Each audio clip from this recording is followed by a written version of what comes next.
So I lead our insights team for LinkedIn for Europe, Middle East, and Africa. And what that is our analytics team.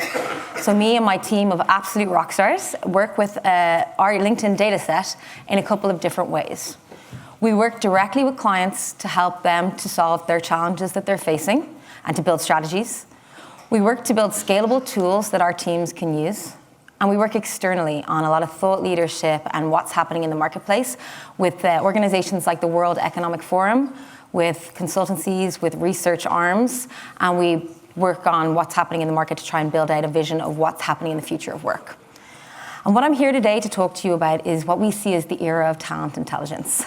So I'll go into a bit more detail about that, and then I'll talk about how we're trying to use data for good with our humongous data set that we have. So starting in the world that we work in, if we think about it, we are seeing a new set of talent challenges. So I think you'll all agree in the universal truth that great companies are the result of winning teams. Every great company, every great product, every great service delivery or strategy is a result of great teams behind it. And it's our job to help to build those teams. But it's challenging as we face so much uncertainty in the market, as we face so much competition, unprecedented competition for certain skills, particularly highly in-demand skills. And every organization is on their own journey to this, and they're facing a lot of questions. Questions like, where do they get the insights to be able to plan and build the workforce that they need for the future? How do they manage the candidate funnel when we think that global turnover is 11%? How do you actually get from the hundreds of thousands of potential applicants with the skills that you need efficiently to be able to hire and fill the roles that you have? And also, how do we develop them? How do we use learning? So at the moment, we are in a great world where we can offer scalable learning to our teams, but we see a lot of it go unused, or we don't always see the impact. And we need to be able to build cultures of learning where learning sticks, and it's the right learning, it's for the building the right skills, and then you can measure that learning to make sure that it's actually effective in your organization. And then diversity is key as well. And it's not just about having diversity in your workplace or in your organization, it's about being inclusive and people feeling like they belong. I think we can all agree that when people feel like they belong and they feel included, they're much happier in a work environment. They stay longer, they're more productive. So it's really up to us to create those environments for people to thrive. But we're also seeing an unprecedented amount of change and uncertainty in the market. So if we were to look at the UK economy, we can actually see it changing in front of our eyes in real-time data. If we were to look at some of the industries we're all familiar with, if we think of automotive, we're seeing a huge shift from diesel to electric. We're seeing also a slump in demand from economies like China. And if we think of the statistics, diesel's share of the EU auto market will plummet to 5% by 2030. It's a marked shift for the organizations in that industry. Another area we can look at and see clearly on the news is retail. We're seeing an accelerated shift to online, and this is having implications in the marketplace. Christmas 2018 was the worst for retailers since 2008, with 0% year-on-year growth. So that's changing how they need to understand their market and how they operate. And then we also think of the competition for in-demand skills. This stat here, so 55% of recruiters in blockchain and cryptocurrency say there's more demand for skills than there's talent to go around. So it's not in just these niche skills, it's in a lot of in-demand skills. Increased competition means we need to do things differently. But these aren't a result of Brexit. These are all a result of structural change, marked shifts in the economy and what's happening. But there is an implication from Brexit, and we see that in the skills shock absorber. And what we mean by that is traditionally, we were able to fill skills gaps from outside of the UK, to look externally and bring those. What we can see now is actually the market share of EU professionals coming to the UK compared to other EU countries is down 12%. And not only that, the jobs don't seem to be as attractive. Views of UK jobs by professionals within the EU since the referendum are down 16%. But it's not all doom and gloom. Companies are still thriving. They're still doing really well because they're adapting, and that's the key. So if we think about that, the number one location for business expansion in Europe is not Paris, it's not Frankfurt, it's not my hometown of Dublin, it's actually London. And London is the only European city that's on the top 10 globally. So there's still an opportunity there. It just means that the talent pools are getting smaller. Competition is getting stiffer. And with more competition, there's less winners. So we need to factor that in as well. So all of this unprecedented change, this unprecedented competition, we see in LinkedIn as the era of talent intelligence. And what we mean by that is using data and insights to make people your competitive advantage, to be able to build the talent strategies that you need to be effective and to build for the skills of the future to be successful. And we can see this in our world. We can see the rise of analytics in HR people's skill profile. We can see that grow. And we can see it in the data, which we all love. So 69% of organizations with more than 10,000 employees have a people analytics team now. And that's according to research done by Burson and Deloitte. We can see this reflected in our own LinkedIn data, when we see a 61% year-on-year increase in the number of people in EMEA with HR-related skills. So it's growing. We're seeing a need to be more effective, translating into the need to have more skills in people analytics. So I think we'll all recognize that we do need greater data. We do need better data. And it's reflected in the C-suite. 70% of CEOs see talent as their competitive advantage. But there's a marked difference in the availability of effective data when we think that 8% of organizations, or HR organizations, feel they have usable data. It's a big gap. And we need to be able to close that by putting usable data in your hands so that you can start building those talent strategies. So how do we do that in LinkedIn? So LinkedIn is the largest professional network globally. We have 610 million members. And what happens on LinkedIn is people not only come to look at their connections, but they also interact with the platform. So this allows us to see who they are in their static information, but also who they're engaging with, what content they're engaging with. And this allows us to understand their intent, what they're likely to engage in, and what's likely to be attractive to them. And that gives us a lot of data to work with. So if we think about over 500 million people on our platform, creating hundreds of billions of data points and data actions, these aren't isolated. These are actually billions of stories that we can use and translate into how do we build our people strategies. So I talked about how LinkedIn tries to use data for good. And there's a couple of ways we do that, and I'm going to touch on 3 today.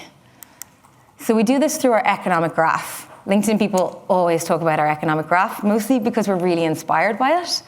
And what it is our vision. Our vision is to create opportunity for the world's global workforce. And we do that by trying to map the economic graph digitally, to try and understand what's happening globally. And where we are now is we've 610 million members. We've 30 million companies on the platform, 20 million jobs, 50,000 skills, and 90,000 schools. And by understanding the interactions, the data that's there, that allows us to understand what's happening and to see things like migration trends, to understand hiring trends, to see spikes in demand for certain skills in different regions. And it creates then a powerful opportunity to work with organizations and government to help create opportunity for people in those regions. One example we've done recently is with the World Bank. We've done a collaboration to create data sets and provide them to economists, to researchers, to political researchers, to be able to political workers, to be able to actively go into these data sets, understand what's happening in 100 different regions globally. And it's trying to then allow that opportunity to be brought to the world. If we look at the United Kingdom, we've got 27 million members on the platform, which is over 75% of the workforce in the UK, 2 million companies, 1.8 million jobs, and 50,000 skills with 16,000 schools. So it's a lot of data that's real-time and actionable to be able to understand what's happening. So I've talked about how we help governments. Another way we help organizations is when we think about diversity. So I think we'd all agree that diversity is top of mind, not only for organizations, but for employees and for members. And when we think about it, we're all on different journeys to create diversity within our organizations and a culture of being inclusive. And how we think about it in LinkedIn is in a couple of different lenses. So we think about it as it needs to be diversity by design. I think if we go in a single funnel with a singular look at diversity, it's very hard to make marked changes. So what we've decided to do is, instead of having a separate platform looking at diversity, we've actually built it into all of our portfolio so that it's threaded through every portfolio and every platform that we have insights on diversity. The other thing we consider is it needs to be based on trust. It needs to be there because people trust in it. So you hear people say always, don't select me because I'm a diversity statistic. Select me because I'm the right candidate for the job. And that's what we need to continue to build, that trust with people. And then we also need to understand that it allows for the business case for diversity. So we want to be able to create data and insights so that we can develop business objectives like any other business objectives on diversity, and then be able to drive organizations towards meeting those objectives, just like any other objective you would have. And it needs to also then go through every part of an organization, from how you plan for your workforce, to how you then hire your workforce, and also how you develop not only your people, but your leadership team in how to be able to create an inclusive environment. And it's all connected. So we've touched on how we help organizations with the economic graph, touched on how we help government with the economic graph, how we try and help organizations with diversity, and then how can we help you? So real-time access to data is something that's really important, and we have so much data in our hands in LinkedIn, and we've been helping people analytics organizations and our clients with this data. What we've also been able to do is to develop our own platform called LinkedIn Talent Insights, which puts that data in your hands. It's real-time, actionable, on-demand access to LinkedIn's data on talent. And it allows you then to answer the big questions that you have that maybe you need some more data points on. So where to locate? Do we have the right skills to win the game that we're trying to win? Where do we need to look for who is competing with us for talent, and how do we start to create strategies around those? And we think about this as a different way of being able to access the data in a way that can build very strong strategies in real time. And how we do this in LinkedIn is, I'm sure everyone in this room could think of multiple different ways of using this data, but we bucket it into 5 different use cases for simplicity. Workforce planning. How do you create your strategy for your workforce for the future? Competitive intelligence. How do you use this to look at what your competition is doing? Where are they active? And how are they looking for talent in ways that maybe you're not? Or where are they growing in ways that you haven't thought about? Geolocation decisions is another very useful one. So you might be trying to understand, where should I put this team to be able to get the right applicants, or where I'm looking or where I have my business. The skills I want are hugely in demand. Is there alternatives? So again, building different strategies and different ways of approaching it. You can think about it in employer branding. So to be the employer of choice is not easy. How do you use LinkedIn Talent Insights and LinkedIn's data to be able to be that employer of choice, particularly when you're competing for very in-demand skills like people analytics? It's hard. And you want to be able to be that person who can, or that company that can build your brand and people feel a sense of what it's like to work with you. And then hiring strategies. And what's great about this is you can build effective hiring strategies, but what's really key is you can set realistic expectations with hiring managers. If they're looking for a skill that's hugely in demand, then they have to set realistic expectations about the time to hire in that space. And all of that puts that data in your hands in a way that you can work in real time to change the different parameters of what you're looking for and change the options. And I think a big thing for all of us here is, and top of mind for anyone working with data, is the responsibility that comes with working with great data. So for all of us in this room, we know that people are very concerned about how their data is being used. And for us in LinkedIn, it's front of mind. It's so core to us. It's one of our core values in members first. We're very protective about our data, and we want to make sure to maintain that trust with our members so they continue to feel safe to share with us. So all of the data that we use in these tools, all of the data that we share externally is always aggregated. And members first and protection of the data is something that is core to every person within LinkedIn. So I'd just like to say thank you. It's been great to share with you the era of talent intelligence and how we see it in LinkedIn. And I'll be around this afternoon if anyone has any questions.